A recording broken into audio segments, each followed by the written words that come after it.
इस वक्त की बड़ी खबर आ रही है, राहुल की भारत जोड़ो यात्रा फेल है, ये कहना है बीजेपी का।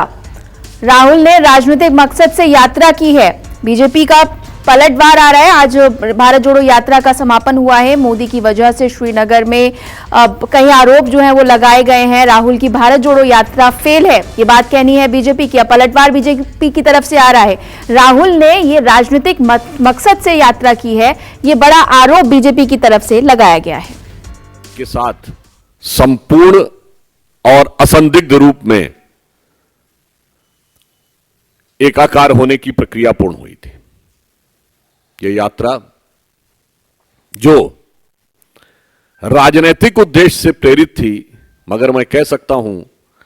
कि वो अपने राजनीतिक उद्देश्य में, अपने राजनीतिक ध्येय में,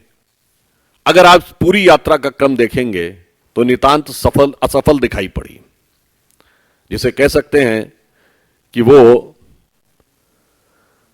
राजनीतिक बियाबान में से अपने को स्थापित करने की सफल हो रहे हैं, तो वो तब जब हमारे संस्थापक अध्यक्ष ने इसके लिए अपने प्राण बलिदान किए और हम कहते थे जहां हुए बलिदान मुखर्जी वो कश्मीर हमारा है। और उसके बाद समय समय पे हमने उस कश्मीर के लिए जान की बाजी लगाकर हमारे नेताओं ने वहां जाकर झंडा फहराया और भारत के इतिहास के सबसे दृढ़ निश्चय के राजनीतिक निर्णय में जब हमारे प्रधानमंत्री जी ने 2019 में निर्णय लिया, तो आज वो हालात बने हैं कि वहां पर जाकर 26 जनवरी 15 अगस्त को डल लेक पे तिरंगे की पूरी लाइन दिखती है, कतार दिखती है और आप यह झंडा फहराने में सफल हो रहे हैं। इसलिए मैं सिर्फ यह कहना चाहता हूं कि कांग्रेस की यह यात्रा, जिसने एक नहीं अनेक मौकों के ऊपर पूरे इस 150 दिन के अपने कालखंड में जितने नफरत और घृणा के बयान थे, जितने नफरत और घृणा के प्रतीक लोग थे, उन सबको साथ में रखकर और पुनः एक बार स्मरण कराया कि जब एक भारत श्रेष्ठ भारत बन रहा है, तो वो सारी की सारी प्रवृत्तियां जो कि भारत को समय समय के ऊपर बांटने में,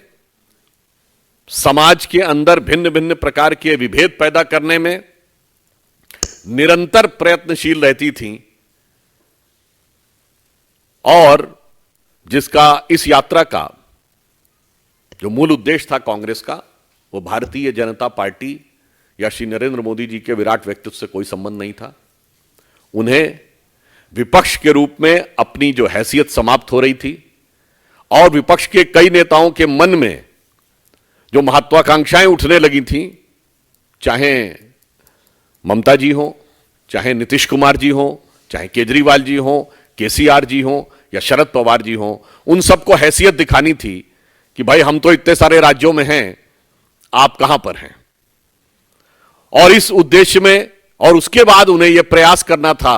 कि वो सारे के सारे विपक्ष के नेताओं को